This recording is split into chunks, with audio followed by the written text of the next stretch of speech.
Okay, so welcome to the next installment of Solar Eclipse Through the Houses. And now we are going to look at the fifth house, the solar eclipse in the fifth house, solar eclipse in the sixth house, solar eclipse in the seventh house, and solar eclipse in the eighth house. So if you've got any of these houses and solar eclipse lands here, this is the video for you. All right. So first things first is let's go ahead and jump straight into solar eclipse in the fifth house.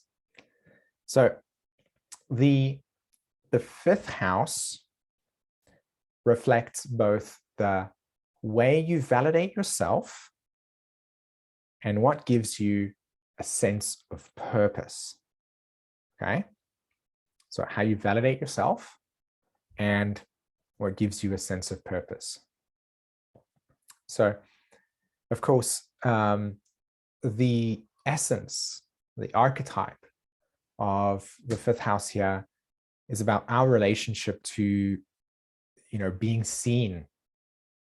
And so there's a duality here of both having somebody mirror to you that they see you, right? That you're expressing yourself, and that you just feel this connection, this resonance, and there's a sense of feeling seen. And also how you internalize your own level of self-recognition. Hey, this is who I am. I accept myself as this. I'm like the imagery says there. I'm an adult. I am independent. I like this. I like those clothes. I like this movie. I like that type of food. This is the kind of relationship to the fifth house dynamic. So to have the solar eclipse land in this fifth house, this is a profound opportunity for incredibly deep realization, self-growth, and of course, expansion for the next 6 months around, what is your purpose? What is the thing that gives you the sense that you have meaning in your life, that you have a connection to something bigger than you, that you want to participate in? You want to give yourself this sense of feeling alive, and you want to pursue this purpose. So this solar eclipse really brings into focus, into context, something that wants to emerge out of you. And over the 6 months, you might find yourself starting an exciting project. You might find yourself finding a romantic partner, or wanting to have more creativity, more spontaneity, more fun in your day-to-day existence. Of course, this then, directly speaks to the inner child, and the inner child has a lot to do with these creative parts of us that want to go beyond the boring, mundane limitations that come along with our day-to-day lives. So what's in this creative center for you? What's in this creative bubble for you? Like, this solar eclipse is really wanting to say, hey, like, this is an opportunity to bring these creative attributes to the forefront, to bring the inner child and more creativity and more fun and more enthusiasm to the environment that you're in, right? Talked about environment in the solar eclipse. So the sense of purpose and creativity and a creative project, or expressing yourself, being more alive, figuring out things that make you happy. Like, get validating of those things, get bouncing with those things, get jumping with those things. You know what I mean? Like, really allow them to emerge out of you with this energy. And a big part of this process that you will find is you'll also be working on the relationship between feeling seen and wanting approval from people versus you just doing the thing that you love to do, and recognizing where you may still have that sense of, oh, I wish I had that approval from that person, or from that relationship, or from a parent, and consciously working on, asking yourself the question, like, what's the value that person plays out in my life, and why is their approval so important for my ongoing kind of pursuit for the creative thing that I love? So really stepping into that space and potentially looking at some underlying feelings of unresolved recognition, and kind of leading with, no, you know what? I'm going to approve and validate it for myself. Okay. All right. So let's move over to the 6th house of the astrology. Okay. So this is for you if you have this solar eclipse landing in the 6th house of your astrology chart. Now, the 6th house reflects both how we grow through dynamics of self-improvement and what we can get in order in our lives. Okay. So an example that I can give to you just immediately with these two dynamics with regards to self-improvement and what am I getting ordered in my life is, of course, when we want to interact with something that feels unfamiliar to us, we may feel a sense of insecurity, a imperfection, or that we don't have the level of competency to be able to do the thing that we need to interact with. And so Virgo comes along, the 6th house comes along and just asks us the question like, well, what could you do to reinforce and build structurally within your capacity so that when you interact with the thing that you want to do, right, you'll feel more secure, you'll feel more confident. And so there's many ways that can happen. You could say to yourself, this is the first time I'm doing it, and it's important for me to fail so that I can understand the sequence of how things work and I get learning about it. And that's a very healthy mindset to have with the solar eclipse. You can reach out to somebody and say, hey, I'm busy trying this for the first time. Do you have any pointers for me? I'd really like to get better at it. And so I want to self-improve. So the overall psychological and emotional posture that I want you to kind of take on with this solar eclipse landing in your 6th house is, how can I become better at the thing that I'm trying to do? What can I improve in myself, in my environment, that makes life easier for me to interact with? Okay.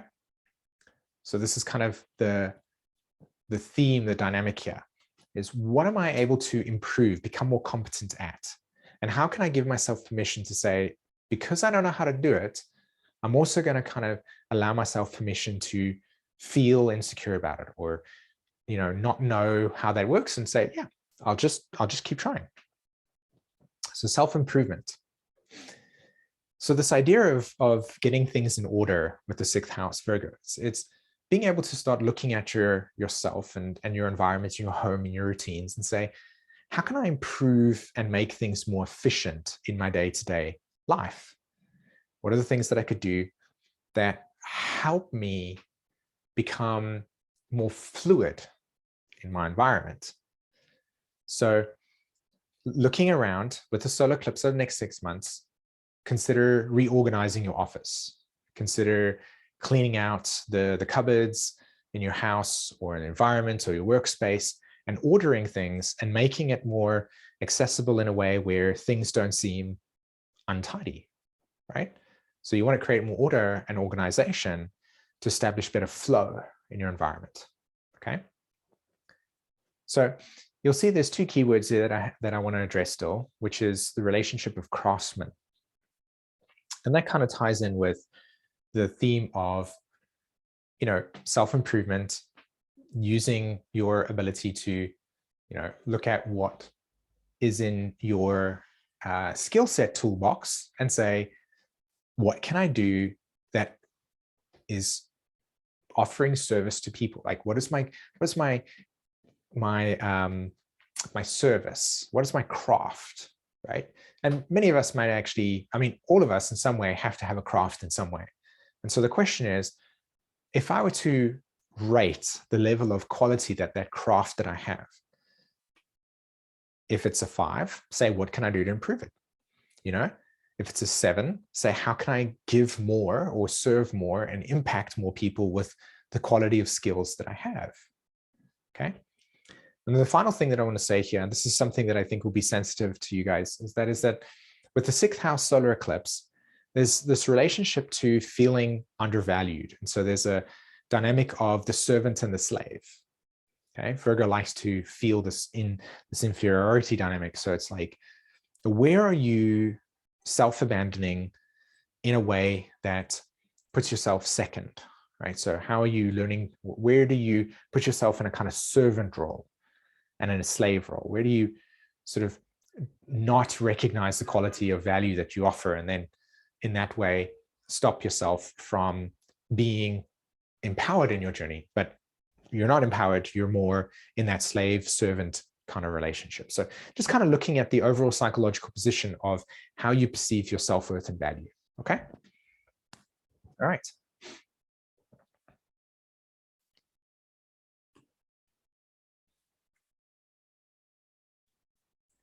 So let's have a look at the 7th house. So the solar eclipse in the 7th house. The 7th house reflects how we learn about ourselves through social interaction, and how we also discover what needs balancing in our lives. Okay. So what I mean by this is, firstly, Libra is the archetype of extremes. So with the solar eclipse landing in your 7th house, you're going to really get a good understanding of what are the extremes in your life? Where are there extremes in your life? Whether it be through a relationship to certain foods, coffee, sleep. Maybe you're not getting enough sleep, and it's like, you're really pushing things to the extreme. So looking at your life and kind of seeing where there's no balance, and asking yourself over the next 6 months, how can I contribute to providing more balance in my environment? Okay, so that'd be kind of the tool, the opportunity here with the 7th house. Like, what does balance look like? You may ask and say, well, I don't actually know what balance looks like, but I got to kind of get a sense of finding an equilibrium, right? You may be working too much and noticing you're not spending enough time doing things that are enjoyable and fun. And maybe you're really wanting to accomplish some stuff, but you're noticing you're kind of just a little bit procrastinating, being a bit distracted by it, and noting yourself being a little bit more extreme in a sense of, or more to the polarity of not actioning something, whatever that may mean. This is just, random examples. So looking at what needs more balance in your life. The second thing that we want to look at here is the dynamic of social interaction. Now, with the 7th house solar eclipse, the social interaction mechanism is going to work like this. You're going to feel a desire to want to socialize. You're going to socialize, and then all of a sudden you're going to get this kind of deep need to retract yourself from social interaction, because the social interaction means I'm overwhelmed with the impressions of everything that I'm kind of almost in a sense losing contact with my own sense of identity. I need to process emotionally what I'm actually going through. And so here you want to look at finding the balance between this impulse to want to socially interact, and then also retracting, coming back and spending time alone and really processing the emotional impressions that you've got. So it's really important with the solar eclipse, your 7th house, to not be too social, and to also be not too antisocial. Too antisocial is kind of complete isolation, and then not actually being able to be in a space where you can learn about yourself through other people, right? When you interact with other people, you get to know, what your ideas are and how they complement with somebody or not. And so this is a great opportunity to step into a space of self-discovery about yourself. And it, again, is through that social interaction dynamic. So your key word there, social, being social, socially interact, learning about give and take, what's balanced, what's not. Another theme here that's very important to kind of check in with is, part of the 7th house theme is, where do you become, where's the patterns of codependency that lie in it in you, okay? So what I mean by this is, all of us in some way, shape or form love to be kind of sharing our space with people. And we may tend to notice that, how do we understand the the polarity between meeting your own needs and being able to, put your own needs aside for another person, right? So where's that boundary? Where's that line? So this seventh house pattern is really going to teach you where you may be overextending yourself and doing things for others in a way that exhausts you and putting you in a situation of feeling like, wow, this is really imbalanced and I'm giving too much and I'm not receiving as much as I need to, okay? And then finally, kind of looking at the dynamic of listening. And this is a really profound tool that comes along with Libra.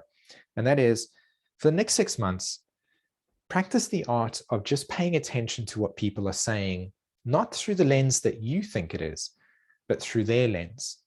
So ask the question, so tell me a little bit more about yourself. Okay, I hear that that was a really exciting experience for you. That must have been fun. Do you like those things? Do you notice how I'm kind of leaning into exploring the world of the other person? And the archetype of listening here is listening to really get a sense of the experience of the person, and then leading with more exploration there. So you're learning about other people, you're learning about other people's experiences, and you're kind of really leaning into that archetype of listening. And this is also an opportunity to kind of check in with what is listening for you. How you felt that you're being listened to or not. All right, let's jump into solar eclipse in the 8th house. All right. So the solar eclipse in the 8th house, this is for you if you've got this in this house over here. Okay, so the 8th house reflects how we form emotional bonds. And here, how we also learn about betrayal, abandonment, and loss.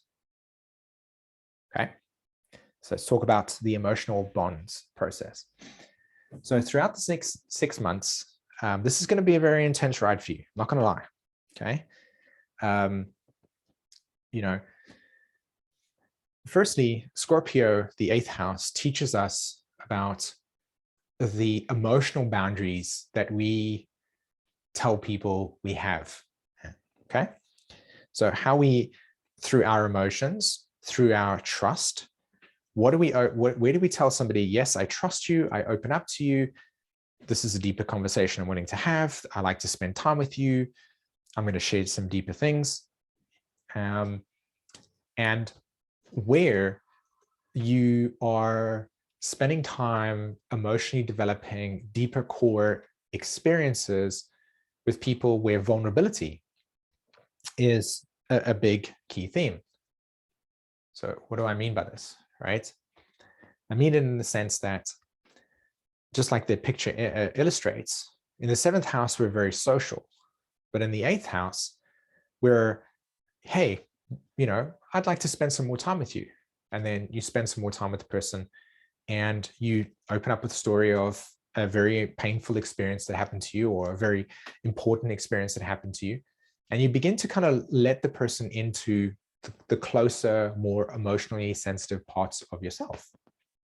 So through the 8th house, the question is learning about where those boundaries are, how you've been impacted by experiences in your past emotional story, where you've opened up and you've been hurt. Okay. So how do I form emotional bonds with somebody where I am sensitive to, say, the potential for betrayal, the potential for abandonment, the potential for loss? Yeah. So this is the realm over the next 6 months that you're really going to deeply, deeply explore the underlying psychological and emotional patterns within your world where your sense of openness, emotional openness, is being tested. Okay. So you may find yourself in an experience where you're learning, you're deeply exploring and learning a little bit more about people's emotional, you're learning about people at a deep and emotional level, and you start to experience and learn about your own depth and where you want to share that or not. So a big part of this cycle for you is going to also speak to these archetypes of commitment. You may find through this 8th house pattern that there is a level of commitment that you want to present. You know, the commitment is you may buy a house, you may get married, you may invest in something, you may start a business, you may take out a loan to do something. Whatever they may be, know that throughout the 6th month, there's going to be an opportunity for a deep commitment process that's going to be about sharing your resources. It's going to be about expanding your resources to create something bigger.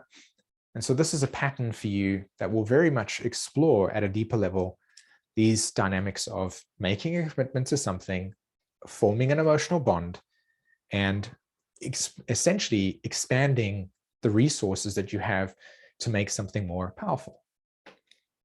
One of the psychological experiences that you'll have with the 8th house solar eclipse is fear of abandonment, right? Fear of betrayal, fear of loss, and fear of entrapment.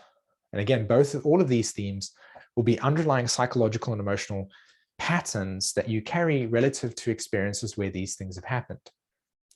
So it comes back down to trust. Really getting a clear understanding of the psychological and emotional states of trust that are in your psyche, and exploring them and asking the question, where am I emotionally able to be open and or not? Okay, so that concludes this video. I really hope that you guys got a lot of value from it. And of course, if you did, like it and share it across the platform.